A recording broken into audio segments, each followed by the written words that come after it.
All right, what is going on, everybody?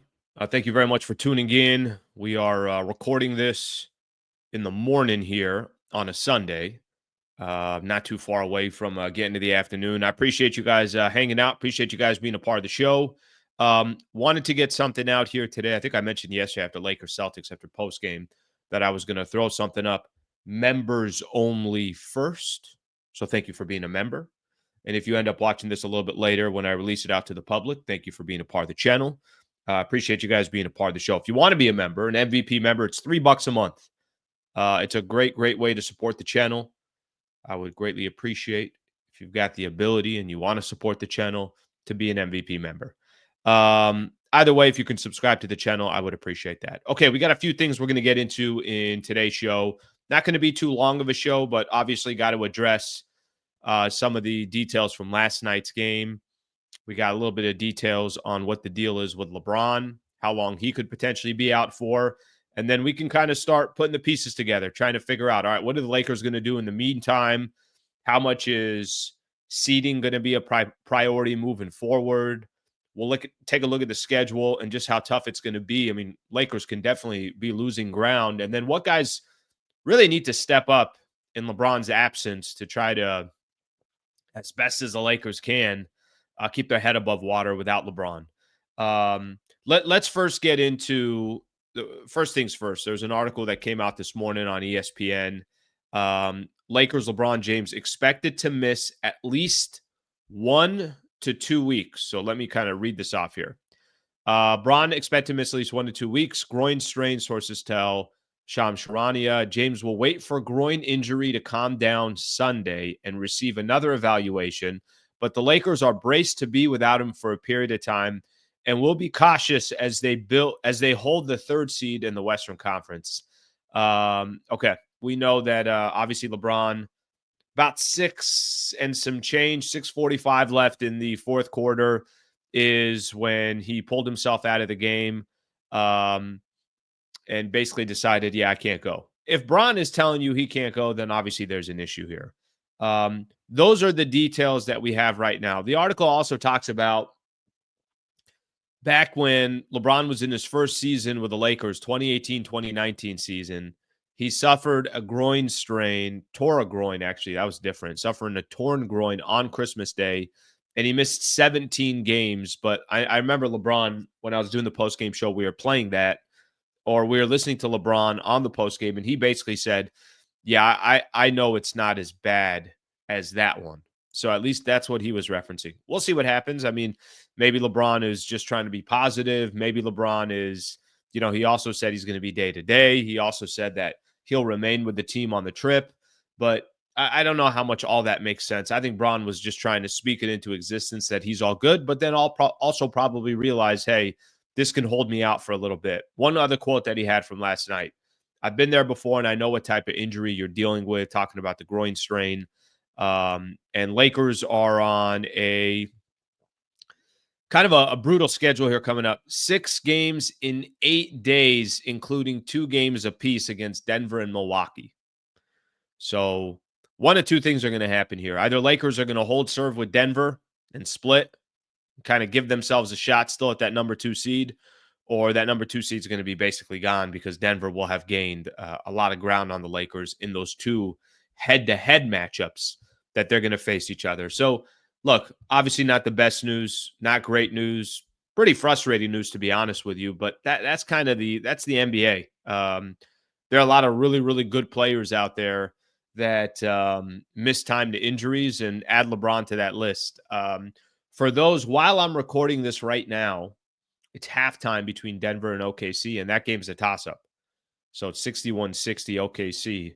So if you were hoping for an L coming, later this afternoon for Denver, that's not a guarantee. So if Denver were to win this game, then they're definitely positioning themselves to potentially grab that number 2 slot. Okay, let's kind of talk about what happens moving forward. We know, by the way, the 1 to 2 weeks, that kind of report there. Let me read the at least 1 to 2 weeks. Yeah, I got a feeling Braun's going to be out for more than 2 weeks. I got a feeling Braun's going to be out for more than 2 weeks. let's just kind of start off with this. I think the first thing for me that comes to mind is um, seeding no longer, I think, becomes a priority for the Lakers. I was having this conversation. Trevor Lane joined the show last week. Trevor Lane of Lakers Nation. And we're having a conversation about seeding and how important is seeding. And he was making a case that basically rest and health should be the number one priority for the Lakers. I don't disagree with that, but I do think seeding is also very important for the Lakers. I thought grabbing that number 2 seed, of course, if everybody's healthy, nobody's saying that, you know, hurt players or players have to play when they're hurt. Nobody's saying that. That's not what I'm referencing to. But I just think seeding, having a game 7 at Crypto against Denver to get to the Western Conference Finals seems like that would be a really big deal. But now that is becoming a luxury and it's no longer a necessity. And that's not really from the Lakers' choice standpoint. That's just kind of the reality of the situation. I think right now, when you look at the standings, I think there is a really, really good chance that that number 2 seed probably going to be gone. Kiss that goodbye. Now the question is going to be, can you hold on to 3? Can you hold on to 4? You got a 2-game cushion in the loss column on Memphis. You got a 3-game cushion in the loss column against the Houston Rockets. The good news is you still got games against Memphis and Houston, but they're going to come later in the schedule. So the hope is the team is healthy. Bron is back. I mean, they play Memphis March 29th. So we're talking about 3 weeks from the injury that Bron had. Is he back by then? I'll tell you one thing. If he's not back by then, probably a lot of concern. They play Houston March 31st. They play Golden State April 3rd. They play Houston again April 11th. The point that I'm making is at least some of their head-to-head matchups. I mean, it's going to hurt them against Denver because they got Denver twice here over the next week and a half or so. That's definitely going to hurt them. But I think the part of the good news in that regard is, at least for the Lakers, they're going to be in this position where the teams that they're in front of, they're going to get a chance to play. And hopefully LeBron is back, he's healthy and everything else. I would just say this. If you're not going to get the number 2 slot, I don't know how much you want the number 3 slot. Anybody want to play Golden State in the first round? Now you could say, okay, would you rather have Memphis? Would you rather have Houston? I think I'd rather have Memphis or Houston than Golden State right now, just because Golden State, you got Steph, you got Jimmy Butler, you got Draymond, you got Steve Kerr, you got a lot of guys that understand how to win, a lot of guys that either won championships or been to the NBA Finals. That's a pretty daunting ass task to ask yourself, to go through the Warriors, through the Nuggets, and the Oklahoma City Thunder just to wait for Boston or Cleveland in the NBA Finals. I know there's certain things the Lakers can't control, but it's going to be interesting kind of watching how this plays. I think the idea and the concept of having home court advantage in the first 2 rounds is probably out the door with LeBron's injury. Having home court for the first round is now going to be kind of the priority here. All right, maybe you get maybe you fall to that number 4 slot. You get Houston in the first round and then OKC in the second round. You take your chances. Take your chances. Nothing you can do about it. But I will tell you this, as far as schedules go, Lakers now have the 6th toughest schedule left in the NBA. As far as some of the matchups that they have, my issue is just so many games crammed in. Here's the one good thing you could say with LeBron having an injury at this stage. If LeBron is all good in 3 weeks and he's basically 100% healthy and he got his body to rest and he comes back, let's just I'm gonna pick a date on a Monday. Let's say he came back by Monday, March 31st. He gets a game against Houston, Golden State, New Orleans, OKC, Dallas, Houston, and Portland. You get 8 games before you get about 5-6 days off, and then the playoffs start. I'm not opposed to that. Question is, what's going to happen over those 3 weeks until he comes back? What would your record be? I mean, hell, if they went 500 over the 3 weeks without LeBron, I don't think anybody would really be hating that because of the schedule, what it looks like. I mean, there are a lot of times To me, Luka doesn't even look healthy. You're still missing Jackson Hayes. You're still missing Rui Hachimura. So there's going to be obviously a lot of people that are going to have to step up. But just looking at the schedule right now, in LeBron's, if there's a benefit to having LeBron James out at this stage of the season, I think we all know what that means. That means Bron could get healthy, get his body right, do whatever he does, and then still have 8, 9 games to get back into the groove, which it's not going to take him that many games where he needs to. Lakers can all kind of, all right, let's work on these last 8, 9 games to kind of get back into a rhythm. You get about 5, 6 days off before the first round starts. That's not a terrible predicament, I think, for the Lakers and LeBron. Where it's going to hurt them, it's going to hurt them in seeding. Where it's going to hurt them is it's going to obviously, it's going to take away a lot of the momentum that the Lakers were building. Let's use last night's game as an example. Okay, they lost to Boston on the road. Was that really going to kill the Lakers' momentum? Probably not. You learn from it. All right, we should do this better. We can do that better. Give Boston credit. But Lakers would have just kind of kept trucking along, saying to themselves, yeah, we got a pretty good team. We've got a pretty good team. We've got a pretty good squad. We've got a good opportunity to build from this, build from that, whatever the case is. So if there's one positive that you can take out of all this, the positive I would say is, let's say Bron missed 3 weeks. It says he's going to miss at least 1 to 2 weeks. Let's say he missed 3 weeks. All right, 3 weeks. Where are you at in the schedule? How many games are left? I mean, if he missed a month, that's a different conversation. If he missed a month, now we're looking at basically he has 2-3 games left before the playoffs start. So, that I think that'd be a little bit of a different story. I think anything past 3 weeks, now you're starting to get concerned of, okay, is he hurrying back? Is he still not 100%? Is it still a nagging injury? Is it something that's going to bother him once the playoffs start? If that's an issue, then that's a whole different conversation. So we'll have to wait and see. That injury that he had, where he missed 17 games, just to count how many games we got left here. We got 3, that's 8, that's 12, 13, 14, 15, 19, about 20 games left in the season. That's where the Lakers are sitting right now. About 20 games left in the season.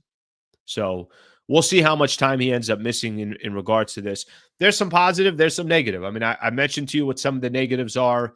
I mentioned to you, obviously killing the rhythm that the Lakers had, but he is in his 22nd season in the NBA. And I mean, how many games has Bron even played this year? Let me look at this real quick. So Lakers have played 62 games so far this season.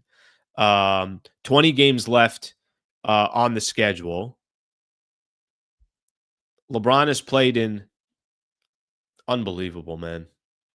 He's played in 58 of the 62 games this year. 58 of the 62 games this year. Just to give you some context, Reeves has played in 55. Rui has played in 50. He's playing. Gabe Vincent has played in 54. Vando has played in 18. I mean, that just gives you an idea of how many more games he's playing than everybody else.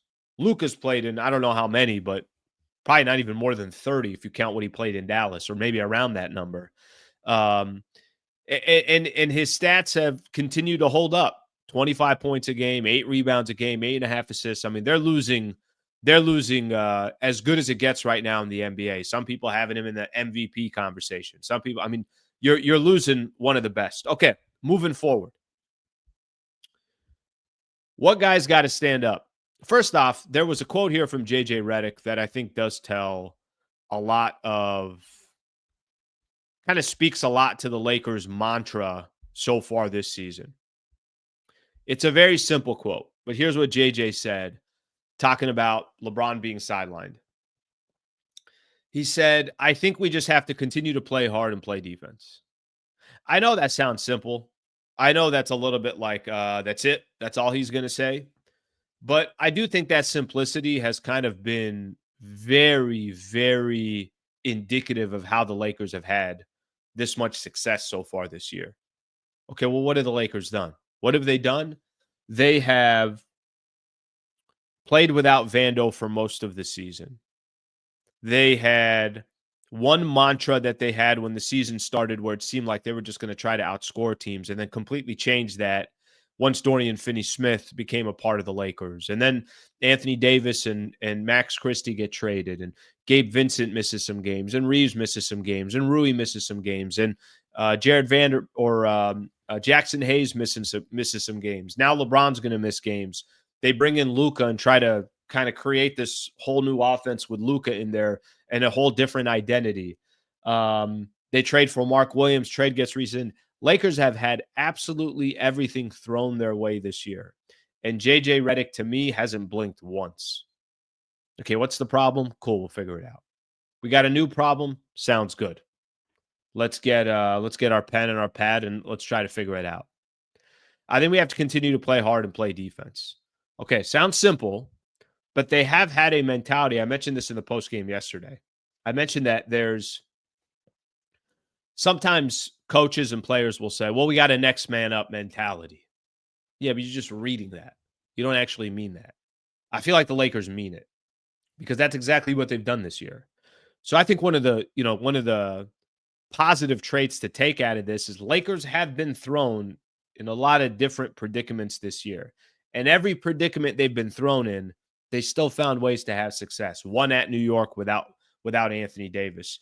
Beat the Pacers without LeBron and Luka. Like they've had moments where beat the Clippers without Luka. They've had moments where they didn't have all their guys and they still found ways to be successful. Specifically, I will tell you this. A lot's going to be on the back of Austin Reeves to fill in the void of a playmaker and a scorer. Hopefully, Rui Hachimura comes back soon because they're going to need him. They're going to really, really need Rui Hachimura, hopefully sooner than later. I know that there was a tweet yesterday, and I think JJ addressed it yesterday. JJ said Lakers will have an update. This is from Jovan Buha on Rui Hachimura in about a week or so. He said Hachimura is ramping up with his on-court work and in the team's return to play protocol. So they're going to definitely need Rui back. They're going to definitely need more offensively from Dorian Finney-Smith to hit some jumpers. They're going to definitely need some contributions from Gabe Vincent. And they're going to definitely need Austin Reeves to become the second best player on this team over the stretch. So it's going to be a lot of people that are going to need to step up. I think that part is, obviously that part is it's a given. I think everybody knows and understands they're going to need a bunch of different players to step up, and that's going to be obviously very important. Okay, one other thing that I just want to make mention of here as we get ready to wrap up the show. I got some curiosity, too, if Luka's healthy, what the team looks like when Luka's kind of, all right, Luka, Bron ain't there. Luka had some of those moments last night when either Bron was not in the game in the second half, specifically in the fourth quarter, or when Bron checked out and Luka was like, oh, I'm just going to take over. How does Luka change his game, adjust his game? How does he, you got to understand too, teams are also going to they're going to load up on Luka. That's what I would do if I'm another team. It's like, yeah, for sure. We're just going to go ahead and put two guys on Luka and everybody else can go ahead and figure it out. But that part's going to be interesting to me. Luka's very, very accustomed to playing this type of style. Hey, I'm the guy. And then the drop off from me to the next guy is a pretty significant drop off. But I can still go out, dish out dimes, grab rebounds, and drop 35 when I need to. But his health is also, a little bit all over the place. I'm not 100% sure what he's dealing with or that lower back tightness or whatever the case is, but I mentioned all these players that are going to need to step up. I mentioned Reeves. I mentioned Dorian Finney-Smith and Gabe Vincent and Rui when he comes back. And I mentioned all these guys, but Luka's going to also have to take his game to another level. That's just going to have to be, that just is what it is right there. There's nothing you could do about that. That's exactly what's going to need to happen is they're going to need, obviously a bunch of players to step up, but they're going to need the best player on the team to also step up in Luka Doncic. And if the Lakers are going to go anywhere, they're going to be able to kind of withstand this stretch of games without LeBron. Luka's going to have to be the Luka that he was in Dallas and that he's been his entire career, which is one of the top 3, 4, 5 players in the NBA. Okay. That's all I got for today. Really, really appreciate everybody spending their Sunday afternoon and getting a chance to watch this and to listen and however you guys are consuming it. I wouldn't be too discouraged. I would tell you this: there's time for LeBron to get healthy, and if LeBron can get healthy in about 3 weeks, you got a stretch of about 8 games that LeBron can be a part of before the playoffs start.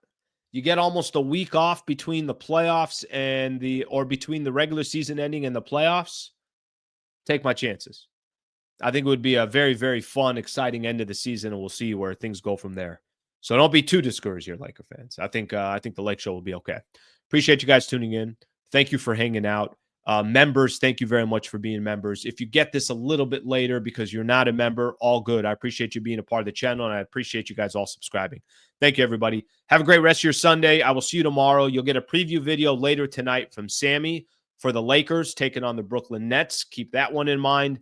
And then we'll be back tomorrow at 8 a.m. And then again after the Lakers post-game show against the Brooklyn Nets. Thank you, everybody. Have a great rest of your day.